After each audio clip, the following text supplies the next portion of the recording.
আমরা চলে এসেছি তোমাদের সামনে আবার। আর এখন আমরা সবাই রেডি হচ্ছি ঠাকুর দেখতে যাব বলে। তা চলো আজকে কোথায় ঠাকুর দেখতে যাবে? আমাদের এই কাছাকাছি একটু যাব ঠাকুর দেখতে। এবার আগে আমরা অনেক দূরে দূরে ঠাকুরগুলো দেখে নিয়েছি, এখন আমরা কাছাকাছি দেখবো। তোমরা ভালো করেই যাবে, আজ নবমী, নবমীতে অনেক ভিড় তাই। আর এদিকে দেখো মা রেডি হচ্ছে, এটা আমার মাসি। আর ওই যে আরেকজন গিটার বাজাচ্ছে, এখনো রেডি হয়নি।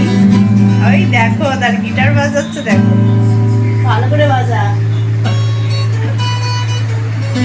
চলো তুমি এখনো রেডি হতে পারবে না, তুমি এখনো তো রেডি হতে তাড়াতাড়ি নাও, মাথাটা ঠান্ডা হয়ে যায়। হ্যাঁ তাড়াতাড়ি চলো। এখন আমাদের সাজুগুজু চলছে। আর আমি একটু বেরিয়েছিলাম, ঠাকুর ঠাকুর দেখে এসেছি, কারণ আমরা কদিন ধরে হোল নাইট ঠাকুর দেখছি, রাত জেগে জেগে শরীর খুব খারাপ। তাই আজকে রাত যাবো না, মাসি যাবে, মা যাবে, আরও একটা মাসি আছে সেই মাসি যাবে, মেসো যাবে, সবাই যাবে। ওই যে মাসি মাথা ছাড়ছে, রেডি হচ্ছে। আর তুই রেডি হ? আমি রেডি হব না, তাড়াতাড়ি।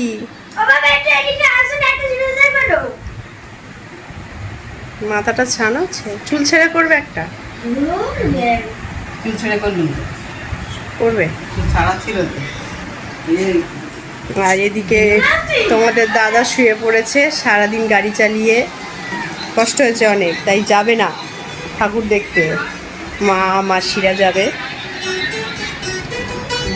বিলুনি করে দেবো, করো নাকি করে দেবো?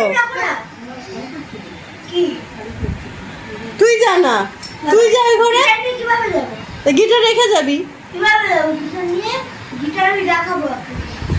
পরে শাড়ি পরছো তো এখন। হ্যাঁ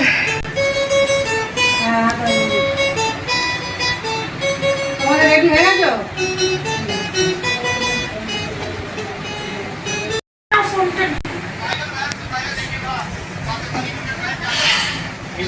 নে তুই রেডি হ তাড়াতাড়ি।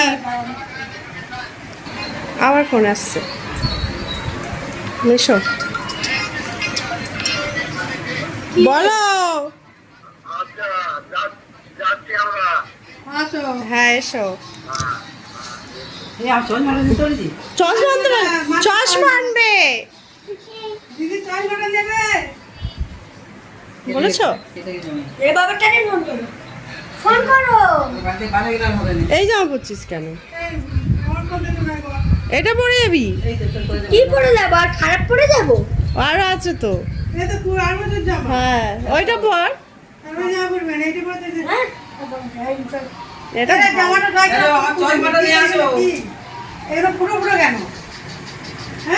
এই যে আমাদের নতুন কোলে বউ আর কোলে বর দুজনে রেডি যাবে ঠাকুর দেখতে। তোমরা রেডি তো? হ্যাঁ চলো যাই। হেঁটে হেঁটে গাড়ি ভাড়া করেছে, একটা 4 চাকা গাড়ি, সে গাড়ি করে যাবে সব ঠাকুর দেখতে। চলো টাটা বলে দাও। টাটা।